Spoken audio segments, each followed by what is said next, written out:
अब तक हमने हार्डवेयर मेमोरी को एक सिंपल बाइनरी चॉइस की तरह ट्रीट किया है, जो है high capacity global memory V RAM versus ultra fast thread registers. हमने सेक्शन 28.6 में देखा कि कैसे डायनेमिक इनकर्नल लॉजिक हमें वी रैम में massive N times N mask matrices allocate किए बिना कॉजल मास्किंग परफॉर्म करने की अनुमति देता है। अब हम मॉडर्न ट्रांसफॉर्मर इन्फ्रेंस के अल्टीमेट बॉटलनेक को फेस कर रहे हैं कि हम अटेंशन के इंटरमीडिएट कैलकुलेशंस को कहां स्टोर करें। Standard scale dot product attention में क्यू के ट्रांसपोज का softmax over the square root of D K times V calculate करने के लिए दो इंटरमीडिएट मैट्रिसेस को मटेरियलाइज करने की जरूरत होती है। Unnormalized score matrix S in R N times N और normalized attention probability matrix P in R N times N N equal to 8192 की सीक्वेंस लेंथ के लिए हर मैट्रिक्स पर head tens of millions of float values consume करता है।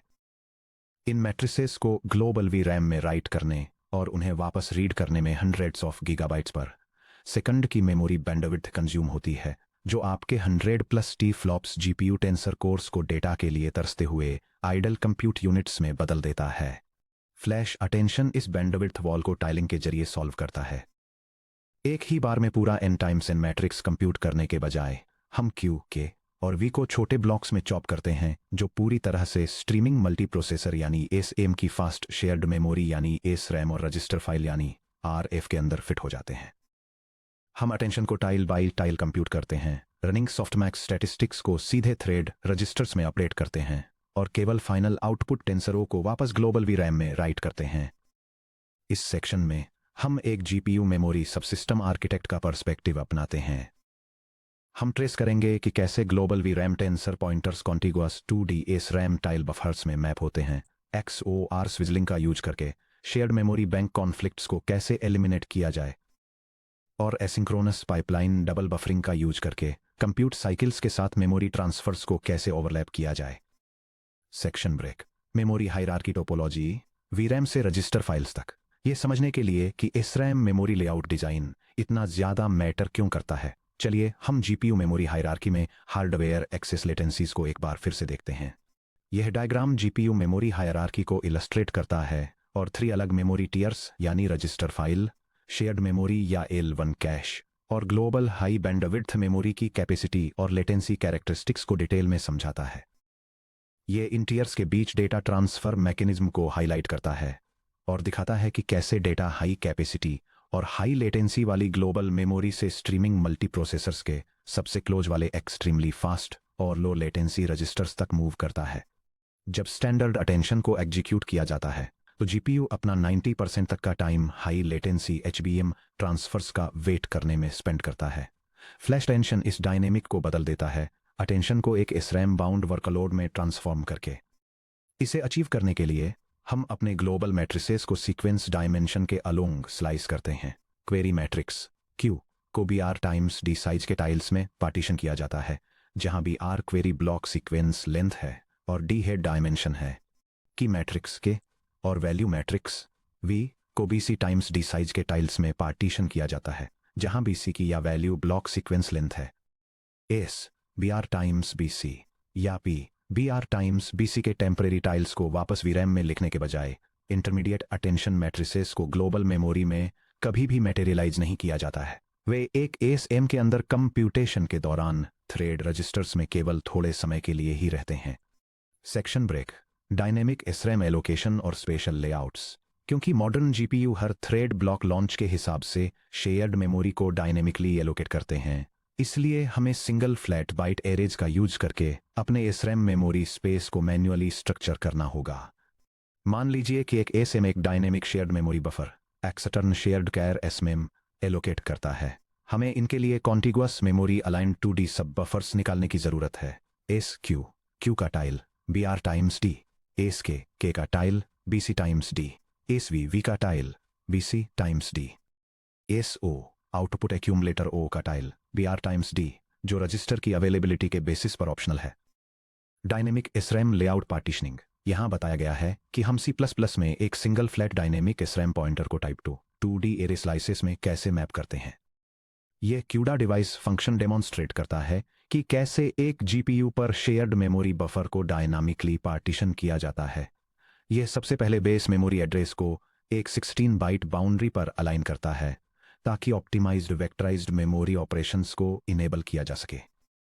इसके बाद यह क्वेरी की और वैल्यू मैट्रिसेस के लिए मेमोरी स्पेस को 3 सीक्वेंशियल कॉन्टिगुअस ब्लॉक्स में डिवाइड करता है और ब्लॉक डायमेंशंस के बेसिस पर हर एक के लिए करेक्ट ऑफसेट कैलकुलेट करता है।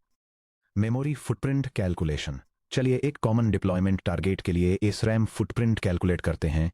FP16 डायनेमिक प्रिसिजन 2 बाइट्स पर element. Query tile size BR equals 664 किया value tile size BC equals 664। Head dimension D equals 128। Memory subscript ASQ equals 664 times 128 times 2 bytes जो इक्वल्स है 16,384 बाइट्स या 16 kilobytes. Memory subscript ASK equals 664 times 128 times 2 bytes जो equals है 16,384 bytes या 16 kilobytes. Memory subscript ASV equals 664 times 128 times 2 bytes जो equals है 16,384 bytes या 16 kilobytes. Total SRAM पर block equals 16 kilobytes plus 16 kilobytes plus 16 kilobytes जो equals है 48 kilobytes. एक NVIDIA H100 SAM के पास 227 किलोबाइट्स शेयर्ड मेमोरी अवेलेबल होती है। एक 48 किलोबाइट एलोकेशन से पर SAM multiple concurrent thread blocks launch करने या ग्लोबल मेमोरी लोड्स के साथ कंप्यूटेशन को ओवरलैप करने के लिए के और V टाइल्स को डबल बफर करने के लिए काफ़ी जगह मिल जाती है। Section break.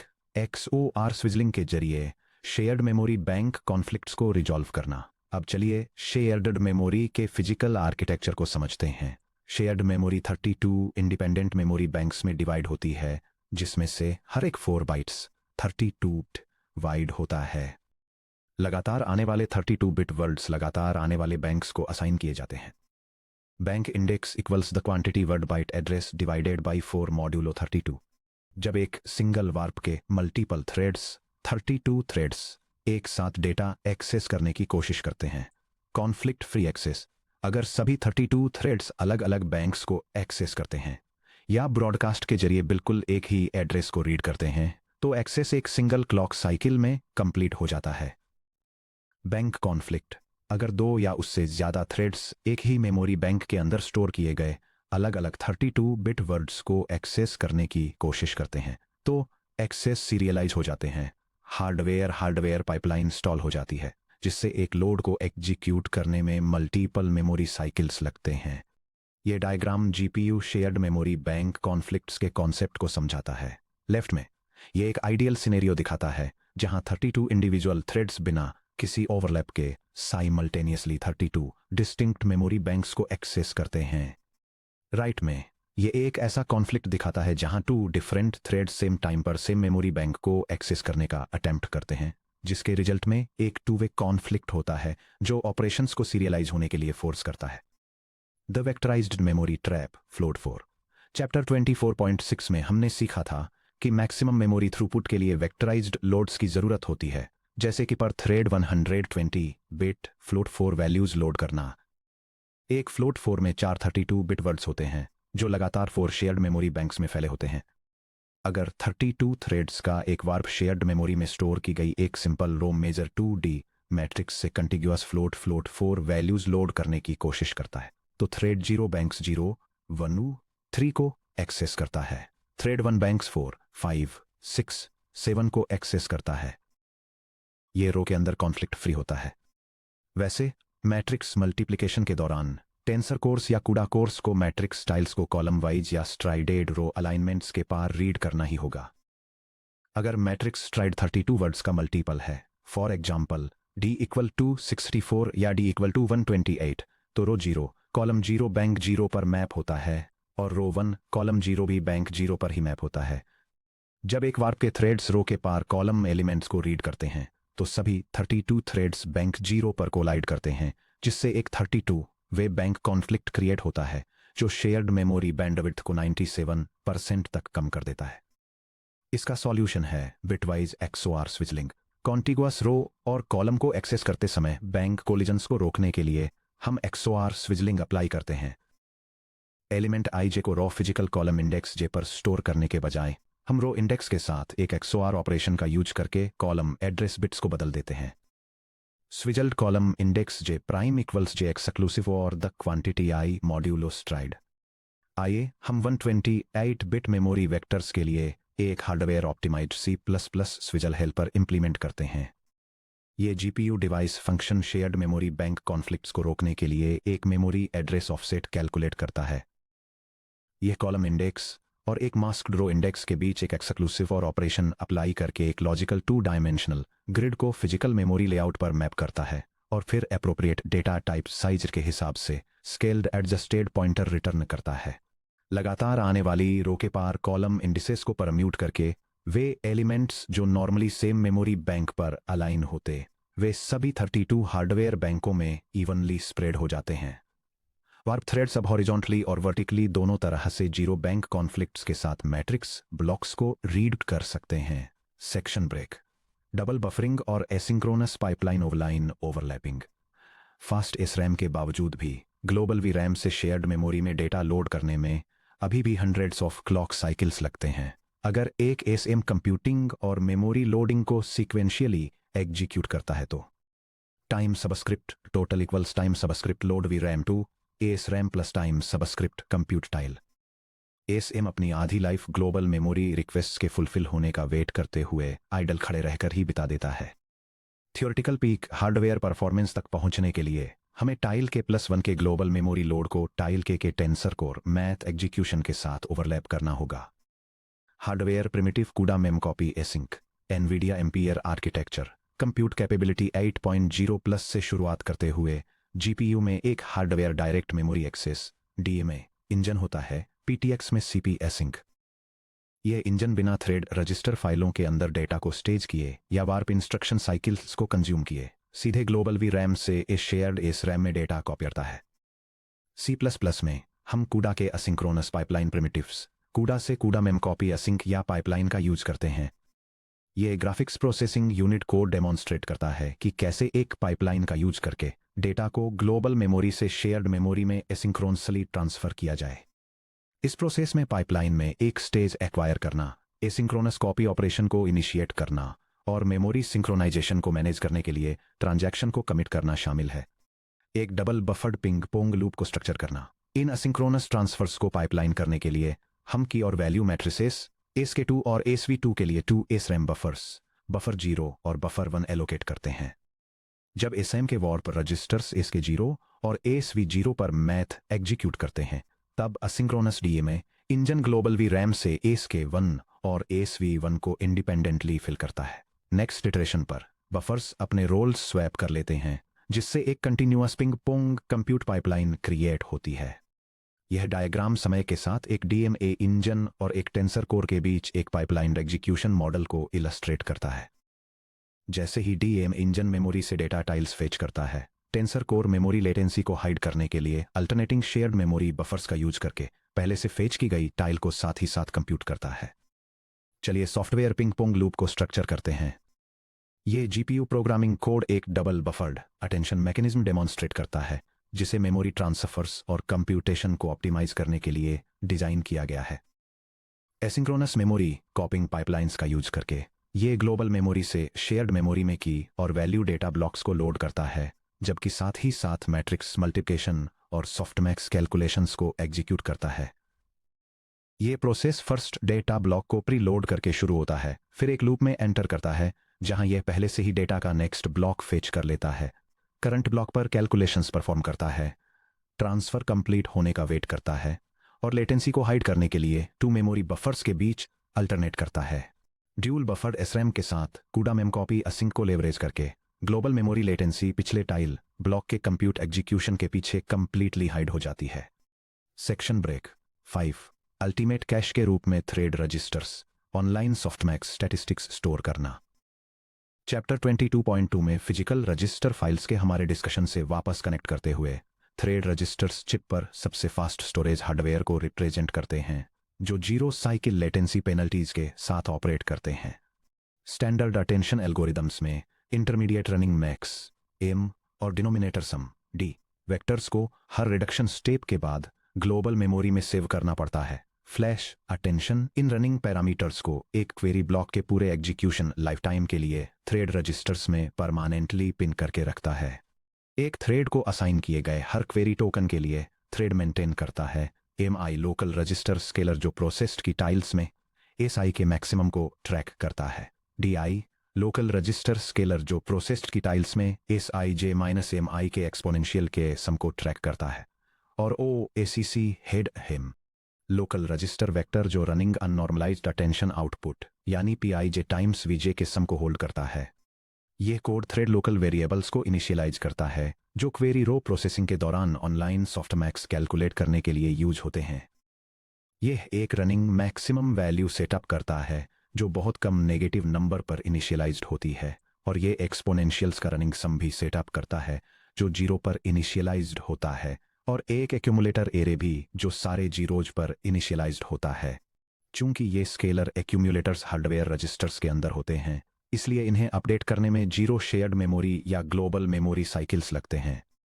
जब सभी की या वैल्यू टाइल्स के ऊपर इनर लूप फिनिश होता है तो थ्रेड रजिस्टर स्पेस में फाइनल स्केल नॉर्मलाइजेशन कंप्यूट करता है। Subscript final equals RACC divided by RD।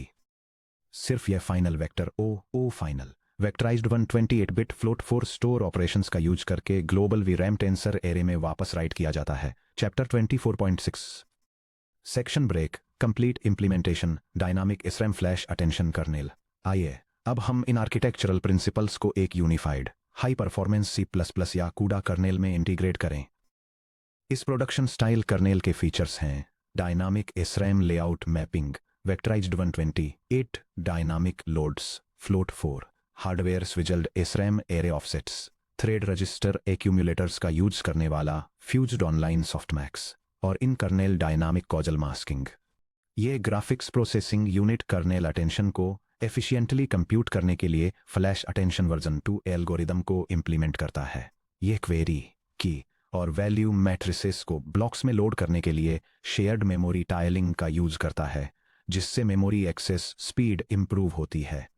Kernel high throughput के लिए वेक्टराइज्ड मेमोरी ट्रांसफर्स का यूज करता है। यह की और वैल्यू टाइल्स के थ्रू लूप करता है, डॉट प्रोडक्ट स्कोर्स कैलकुलेट करता है, अटेंशन को पास्ट टोकन्स तक रेस्ट्रिक्ट करने के लिए कॉजल मास्किंग अप्लाई करता है, और on the fly running softmax statistics को अपडेट करता है।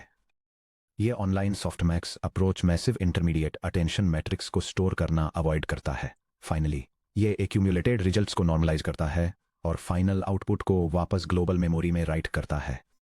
सेक्शन ब्रेक परफॉर्मेंस और मेमोरी ट्रैफिक कंपैरिजन। इन SRAM एग्जीक्यूशन के इंजीनियरिंग इम्पैक्ट को समझने के लिए आइए ट्रेडिशनल पाइटॉर्च अटेंशन और फ्यूज्ड फ्लैश अटेंशन के बीच मेमोरी बैंडविड्थ डायनामिक्स को कंपेयर करें। यह table standard global memory attention और SRAM यूज करने वाले फ्यूज्ड टाइल्ड फ्लैश अटेंशन के बीच परफॉर्मेंस मैट्रिक्स को कंपेयर करती है। ग्लोबल मेमोरी ओवरहेड के लिए स्टैंडर्ड अटेंशन को big O of n squared complexity की रिक्वायरमेंट होती है, जिसमें इंटरमीडिएट S और P को रीड और राइट किया जाता है, जबकि फ्लैश अटेंशन इसे रिड्यूस करके बिग O ऑफ n कर देता है, जिसमें Q, K और V को रीड किया जाता है और O राइट किया जाता है। मेमोरी लेटेंसी पेनल्टी को देखें तो standard attention approximately 400 to 800 clock cycles पर ऑपरेशन लेता है, जबकि फ्लैश अटेंशन SRAM बाउंड है और यह सिर्फ अप्रोक्सीमेटली 19 to 32 क्लॉक साइकिल्स लेता है। इंटरमीडिएट मैट्रिक्स एलोकेशन के मामले में स्टैंडर्ड अटेंशन VRAM में फुल n/n मैट्रिक्स को मैटेरियलाइज करता है, जबकि फ्लैश अटेंशन में 0 VRAM मैटेरियलाइजेशन होता है। SRAM बैंक अलाइनमेंट के लिए स्टैंडर्ड मेथड एक लीनियर लेआउट यूज करता है, जिसमें 32 वे बैंक कॉन्फ्लिक्ट्स होने का खतरा रहता है, जबकि फ्लैश अटेंशन एक बिटवाइज XOR स्विजल्ड लेआउट एम्प्लॉय करता है, जिसमें 0 कॉन्फ्लिक्ट्स होते हैं। फाइनली स्टैंडर्ड अटेंशन के लिए execution bottleneck memory bandwidth bound है और हाई बैंडविड्थ मेमोरी से लिमिटेड है, जबकि फ्लैश अटेंशन कंप्यूट बाउंड है और टेंसर कोर्स से लिमिटेड है। SRAM bank alignment, software double buffering और register level online softmax tracking का फायदा उठाने के लिए मेमोरी लेआउट्स को स्ट्रक्चर करके हम अटेंशन को एक मेमोरी स्टार्व्ड एल्गोरिदम से एक compute dense hardware saturating pipeline में ट्रांसफॉर्म करते हैं। Section break. अब जब हमने GPU शेयर्ड मेमोरी यानी SRAM के अंदर फ्लैश अटेंशन को एग्जीक्यूट करने के लिए जरूरी स्पेशल डायनामिक मेमोरी एलोकेशंस और लेआउट कॉन्फ़िगरेशंस को एक्सप्लोर कर लिया है, तो हम entire end to end execution pipeline को विजुअली मैप आउट करने के लिए रेडी हैं। नेक्स्ट सेक्शन में 28.8 एस की architectural flowchart, standard high memory attention versus fused tiled flash attention engine. हम एक comprehensive side by side architectural diagram construct करेंगे जो ये ट्रेस करेगा कि ट्रेडिशनल वर्सेस फ्यूज्ड अटेंशन अन टाइम्स में डेटा ग्लोबल मेमोरी, एसरैम बफर्स और रजिस्टर फाइल्स के जरिए कैसे फ्लो होता है।